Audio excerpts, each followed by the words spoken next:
The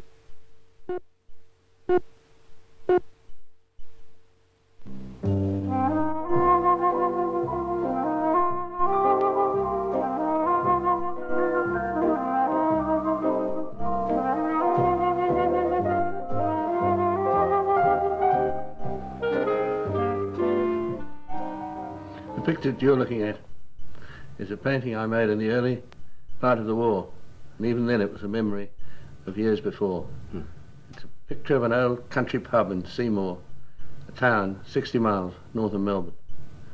In those days, the main road to Albury was nothing else but a 3-chain, 4-chain stock route, and you could make your own track on it, so that if you left early in the morning from Albury, you might get to Seymour in the evening. One usually stayed at Moody's pub. Right.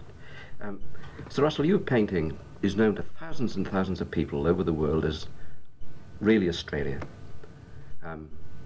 How far do you think you've been successful in your own terms in showing Australia to people? Well, that's the kind of question which is an interesting question, because really, I suppose it's taken me the 40-odd years that I've been a painter to go through various stages, all of which somehow leads into another one into another, so that it's hard to say that you can just channel it in one place. Obviously, the older you are, the better probably your pictures are known. But that might be true of some of the early ones you did, on which you yourself were not certain. You gain a little more as you go on. You learn more. You can attempt to do things which you were not capable of doing, but you've had much more practice since then. So I don't know. I don't know whether the later, the middle, or the earlier work, what it means really in that context. All it means to me, of course, that it's a progressive stage. You're in Perth, of course, for this retrospective exhibition of your drawings. And you're meeting many old friends, I suppose, too. Yeah. What part does drawing, how do you connect drawing to your painting? I mean, are you drawing is the lifeblood. It's the basis of it.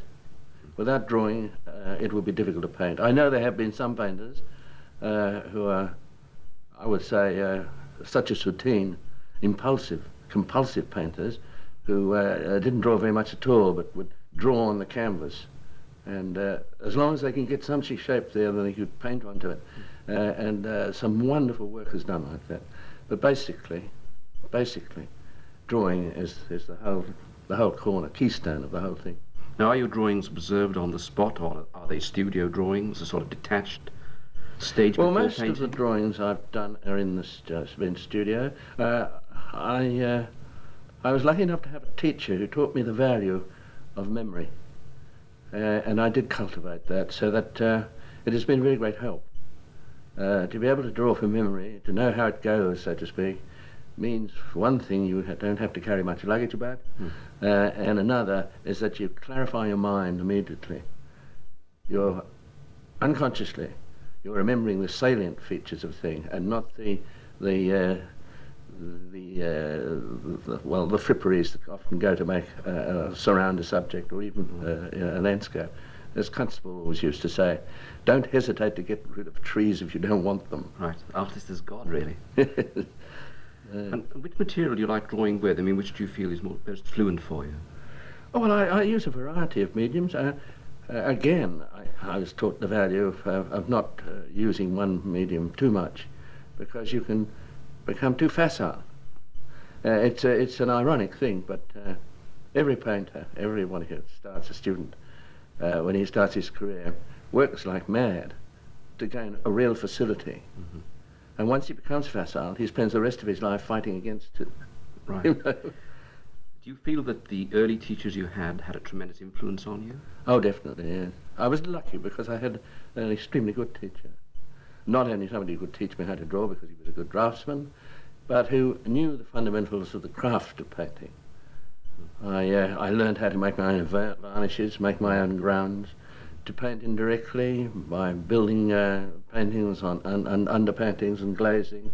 You know, the old adage of the old European studios, fat on lean, lean on fat, sure, you know, that kind of thing. Indeed. And you get a depth and clarity. It's a slower way of painting, but it suited my temperament, you know. Do you find then that with that influence there have been other influences like maybe the certain figures in the modern movement like Modigliani or Matisse perhaps? Yes, I know. When I first went to Paris, not only was I frightfully eager to see these men, or their work rather, but then of course you see one forgets that the Louvre, for instance, is a repository of so much magnificent work of the past, and I fell in love with the old masters as well. But it's very rich fare for anybody over there, you know, and you really find yourself, in a sense, metaphorically, reaching for a glass of cold water. Mm-hmm. So a lot of the work that I was doing there, I was doing abstract cubism, really, simply because and it did me a lot of good. It taught me how to design. Mm. And I think really the person who I basically came out of it, has lasted longest with me, has been Cézanne. Mm. The master of structure. Yes. Mm. And also, I think his mind was so magnificent, really. He wasn't going to worry about the nonsensical things. No. Once he got those basic things arranged, then really would go on. And when you return to Australia from going to Europe, what sort of reactions do you have when you go into the bush or into the landscape? Well, I find myself that I was brought up in the country, so in a way it's going back into the familiar, looking for the unfamiliar in the familiar. But it always gives me an enormous lift. There's this sense of space, freedom, especially if you come back from Europe. Europe, after 2,000 to 3,000 years, had become beautifully cultivated garden. But to go out and get beyond the fence lines here into the open range country is rather wonderful. A lot of people find the Australian bush, at least the suburban Australian, which is most of them, find the Australian bush very frightening. Did you ever find it a sort of frightening or menacing place? Or no, I've never found that. I've always rather welcomed it as a place of freedom. I don't think, for instance, there's anything nicer than to stand on a sandhill and know that nobody for 200 miles around has breathed the same air.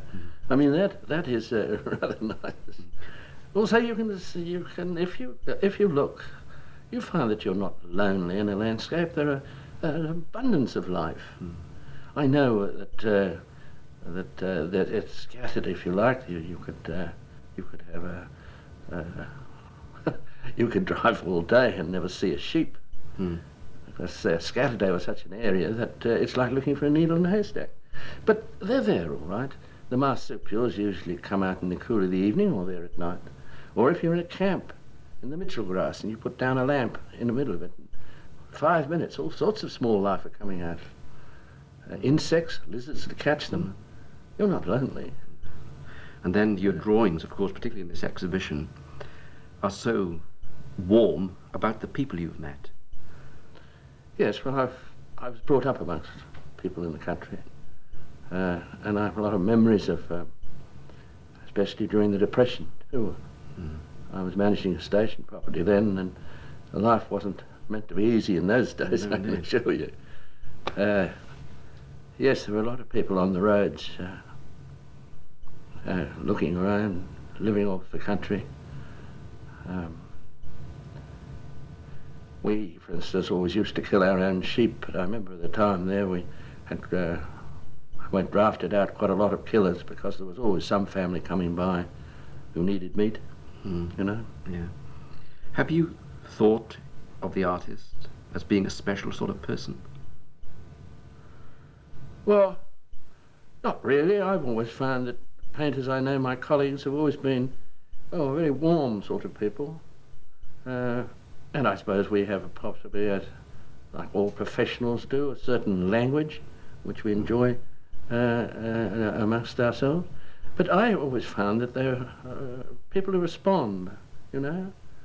You find this in any kind of thing, I think, has to do with people, or with life in those particular terms, are very much, say, are very much the same sort of people.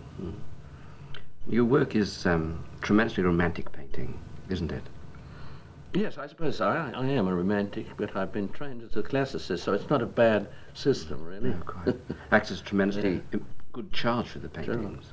I mean, my admiration of Cézanne is based on classicism. Sure. He was not interested at all in emphasising emotive qualities in painting. All he wanted to do was to make that darn brick wall as solid as it could be. And if you look at his trees, no wise bird would fly into them, risk breaking his neck. That's the kind of mad solidity which I think is wonderful. Has your work, or is your painting too, has seemed, for those observing it, to emphasise loneliness and isolation? Do you feel that the state of man is one of isolation? Well, I think every man sometime in his life, or some part of him, is always isolated. That's what makes him really an individual. We aren't yet cloned, you know. Sure, good thing but a landscape, I don't necessarily want to emphasise because it's lonely, but I do find that the sparseness of it is extremely interesting, because we're living on a continent in which some of the oldest land surfaces in the world, and when you look at them, worn down as they are, and in here in Western Australia, this great rigid shield is a fascinating thing to observe, because it's almost like looking at the bones of a landscape, you know? It has this tremendous feeling of great age. If you were going to emphasise that sort of thing, you can't paint it in the gay colour of the Impressionists. No. It doesn't work that way. It's sombre. It's like a big, slow movement, you know? Sibelius would describe it very well, Indeed. I feel. You use a lot of red, don't you? Or you have used a lot of red paint. Yes. Well, a lot of country is red, and a lot of the skies are red. They hold the sea. Yeah. Colour of that sort doesn't worry me, because somebody said, why do you paint a red sky when it's really obviously going to be a blue one? Well, if you really want to be realistic about it, quite often they do hold a whole lot of dust, but quite frankly, I wanted something which suggested power, exactly. not prettiness, you know? And that's the distinction between looking at a landscape and interpreting it, maybe.